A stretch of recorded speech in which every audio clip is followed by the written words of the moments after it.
My name's Mayor Smith. I'm Senior Director of the Residential Programs in Northern California. How does Fred Finch residential treatment programs support youth and families? We have two different residential programs in Oakland on the campus. One is a long-term residential treatment program. State of California language is STRTP, short-term therapeutic residential program. It's a co-ed program for adolescents who are 12 to 18 who are duly diagnosed with not drug and alcohol, which in our field many people think that, but who are duly diagnosed with mental illness, emotional difficulties, and developmental disability and or autism. And they have lots of behaviors.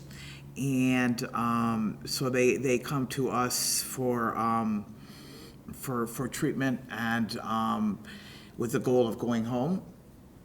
And we have a short-term program, a crisis stabilization and assessment program. It's a 90-day program. There's 4 beds in that program. That program is called Yosemite. We have 4 beds in that program. 3 are 90 days for Regional Center of the East Bay clients, and 1 is a shorter term program for kids who have Kaiser insurance. And the goals of that program are to stabilize kids who've been having crises and do really good assessments and discharge planning and send them home with services and supports in the community to be able to stay at home. I think the most important modality we do is family. And you can't heal a child in isolation from their family. And so you can heal and do all kind of work, and then if they go home and there hasn't been a shift in the family system, it all goes back to what it was. So in my philosophy and my program's philosophies are families are at the center of the table, and they're driving the cart. I start involving families when I'm doing assessments and I'm predicting what some of the issues might be with the family. We do family therapy at least twice a month, more often once a week for our families. We are trying to get together a family support group, which I think we're working on getting that. But we also do fun stuff, because therapy's hard work, and therapy and working on your issues and working on your stuff with your kid or your stuff with your parenting, that's hard work. That's exhausting. So we try every other month, like we'll do a holiday open house, or we'll do what we call a spring fling or a Thanksgiving feast with our family. So we try to do fun events where they can come and just play with their kids and let their guard down a little in between the hard work of therapy.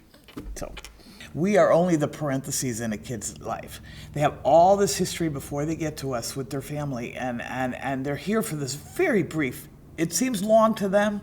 A year and a half in the life of a child seems forever, but we know it's not. And they have that parentheses with us, and then they're going to go and have all this history with their families.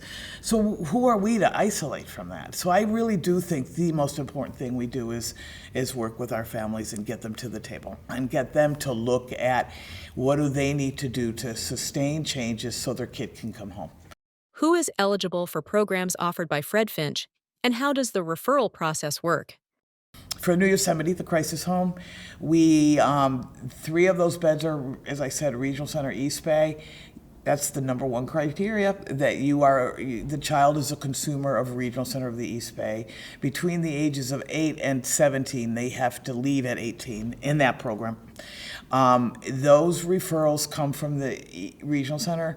They meet with my staff twice a month and review referrals and kids and collaborate. Fred Finch collaborates with the Regional Center, and they determine which kids need to be in those beds.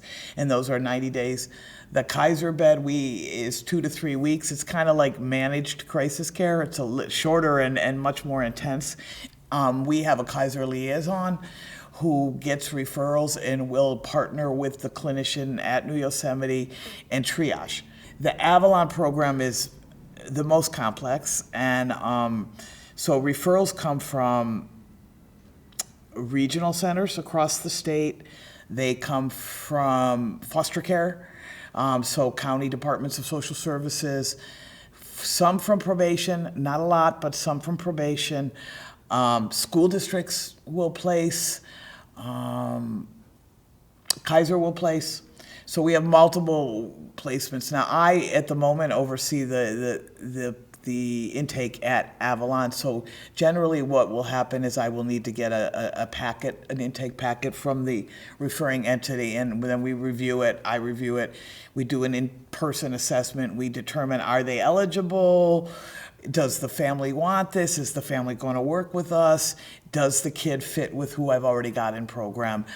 Are the behaviors manageable in an open, unlocked, because we're all unlocked, in an open, unlocked setting. So all of those things go into who comes in referring and who gets accepted. What are the positive outcomes of someone receiving services? The most positive outcome is kids go home. And I do, like I said, I think probably it's 93, 94%, something like that, kids go home and don't return. Some kids, like foster kids who maybe don't have a home, will step down. So the goal is really to get them into a lower level community-based care. Obviously, if it's a family, a kid who has a family, intact family, it's to go home. Otherwise, it's to go down into a lower level of care. Or you have a kid who they don't.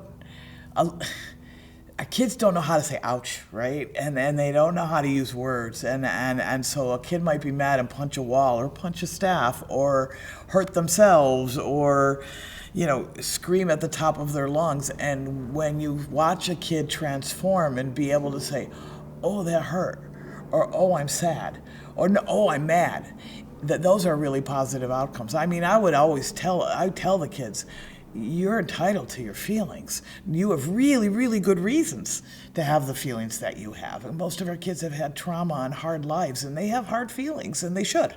That's a reaction to what their lives have been. But you can't hit your staff because you're mad about your life. Because then what gets focused on is hitting the staff and not all the good reasons why you're mad. So we do a lot of that. And then so when you get a kid who's been aggressive, to be able to say, I'm mad, that's a positive outcome. A wide range. We have a wide range of staff.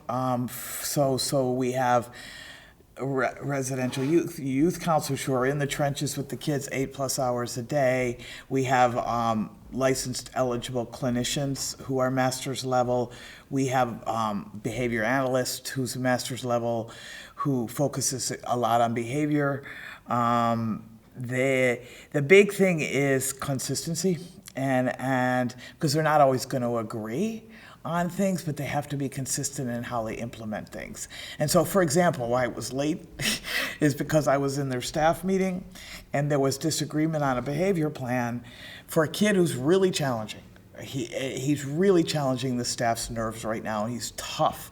He's very smart, but he's verbally really aggressive, and he's little, thank goodness, because he's pretty physically aggressive, and if he was bigger, it would be harder for the staff to manage. And they were having disagreement about this plan that their behavior analyst made to help this kid who had transition time. And kids with autism struggle during transitions. And they were having disagreement about this plan and whether it would work or not, and there was grumbling, so I called it out and said, it's not going to work if you guys don't talk it out. And so then they talked out why they didn't think it worked, and they came up with things. So really being able to be consistent and apply things to the kids in a consistent manner is super important. What would you say to someone who's thinking about making a referral to the residential program? We're good. I mean, we do good work. I have to say, at the end of the day, we do good work and kids and families get better. And we expect people to work, and especially our families. And they sometimes it'll be hard for them, but we will push because we know what the outcomes can be if they do the work. At the end of the day, 99% of the time you can go home and think, we did good today. And the best part is the kids. I mean, there's no doubt about it. The kids are the best part of the program. And I think any of my staff, if you interviewed them, would tell you the same thing.